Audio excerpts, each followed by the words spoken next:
നീ ആയിരിക്കുന്ന ജീവിത സാഹചര്യം എന്തുമായിക്കോട്ടെ, അവിടെ നിന്നെ നിരാശക്ക് വിട്ടുകൊടുക്കുന്നവനല്ല ദൈവം. പരാജയത്തിന്റെ മധ്യ വിട്ടുകളയുന്നവനല്ല ദൈവം. നീ അവന്റെ നാമത്തെ ഒന്ന് വിളിച്ചപേക്ഷിക്ക്.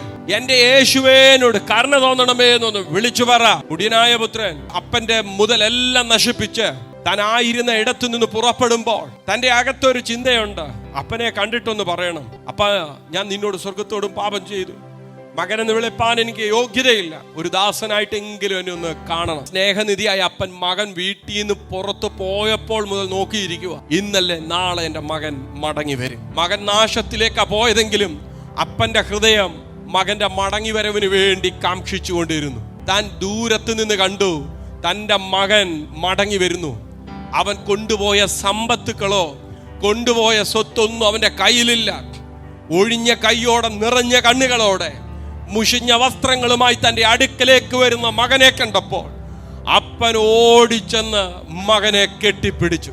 മകൻ പറഞ്ഞു, അമ്മേൻ, അപ്പ ഞാൻ നിന്നോടും സ്വർഗത്തോടും പാപം ചെയ്തു. അടുത്തത് പറയാൻ അവനും പറഞ്ഞില്ല, ദാസനെ പോലെ കൈക്കൊള്ളാൻ മകനും പറഞ്ഞില്ല. അത് കേൾക്കാൻ അപ്പൻ തയ്യാറുമായിരുന്നില്ല. അപ്പൻ അവനെ കൈക്കൊണ്ട് മോതിരമിട്ട് കൈക്കൊണ്ട് മകനായി അംഗീകരിച്ചു. എവിടെ നിന്നും പുറത്തുപോയി അന്യനും പരദേശിയുമായോ അവസ്ഥയിൽ നിന്ന് മനസ്താപത്തോടെ മടങ്ങി വരാൻ തയ്യാറായപ്പോൾ തന്നെ അപ്പൻ അവനെ കൈക്കൊള്ളാൻ തീരുമാനിച്ചു. ഈ സ്നേഹനിധിയായ അപ്പന്റെ സന്നിധിയിൽ നിന്ന് പലപ്പോഴും ഹൃദയം കൊണ്ട് നാം വളരെ വിദൂരത്ത് ആയ അനുഭവങ്ങൾ നമ്മുടെ ജീവിതത്തിൽ ഇല്ലേ? കഷ്ടങ്ങളിലൂടെ നഷ്ടങ്ങളിലൂടെ ഒക്കെ കടന്നുപോയി, സ്നേഹിതരാൽ തള്ളപ്പെട്ട് പന്നിക്ക് കൊടുക്കുന്ന വാളവിര കഴിച്ച് അതുപോലും കഴിച്ച് വയറ് നിറയ്ക്കാൻ കഴിയാത്ത അവസ്ഥയില് ഇരുന്നപ്പോൾ ഈ മകൻ ഓർത്തിയൊരു കാര്യമുണ്ട്. സ്നേഹനിധിയായ അപ്പന്റെ ഭവനത്തിൽ എത്രയോ ബാല്യക്കാർ കഴിച്ച് ആഹാരം മിച്ചം വെക്കുന്നു, ഞാനോ പന്നിയുടെ തീറ്റ പോലും കിട്ടാതെ ഇവിടെ പട്ടിണി കിടക്കുന്നു.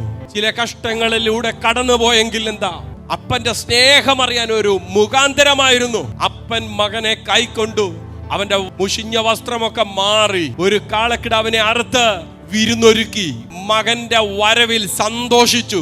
അങ്ങനെയെങ്കിൽ ഒരു പാപിയുടെ മാനസാന്തരം സ്വർഗം എത്രയധികം സന്തോഷിക്കുന്നു. ഈ ചുറ്റുവട്ടത്ത് നമ്മുടെ സ്നേഹിതരുടെ, നമ്മുടെ ചുറ്റുവട്ടത്ത് ഈ പട്ടണത്തില് എത്രയോ ക്രൈസ്തവ കുടുംബത്തിൽ ജനിച്ചു വളർത്തപ്പെട്ടവരുടെ തലമുറകൾ ഇന്ന് പിന്മാറ്റത്തില് ലോകത്തിന്റെ അനുഭവങ്ങളിൽ തകർക്കപ്പെട്ട അനുഭവത്തിലൂടെ കടന്നു പോകുമ്പോൾ സ്വർഗത്തിലെ അപ്പൻ നോക്കിക്കൊണ്ടിരിക്കും, ഇന്നലെ നാളെ അവർ മടങ്ങി വരും. നാം ദേശത്തിനു വേണ്ടി പ്രാർത്ഥിക്കുമ്പോൾ, ആത്മാക്കളുടെ രക്ഷയ്ക്ക് വേണ്ടി പ്രാർത്ഥിക്കുമ്പോൾ ഓർത്തുകൊള്ളുക, സ്വർഗത്തിലെ അപ്പൻ നമ്മെ ആക്കി വെച്ചിരിക്കുകയാ. അവരുടെ അമ്മമാരുടെ കണ്ണുനീർ ദൈവ സാന്നിധിയിൽ ഇരിക്കുകയാ. കർത്താവേ, അവർ മടങ്ങി വരണമേ, അവരുടെ തലമുറകൾ ദൈവകൃപയിലേക്ക് മടങ്ങി വരണമേ, ഈ ലോകത്തിന്റെ ഇമ്പത്തിൽ നിന്ന് അവർ മടങ്ങി വരണമേ. നമ്മൾ പ്രാർത്ഥിക്കുന്നത് വെറുതെ അല്ല. ക്രിസ്തുവിലുള്ള ഒരു തലമുറ, അവരും ദൈവത്തെ ആരാധിക്കും.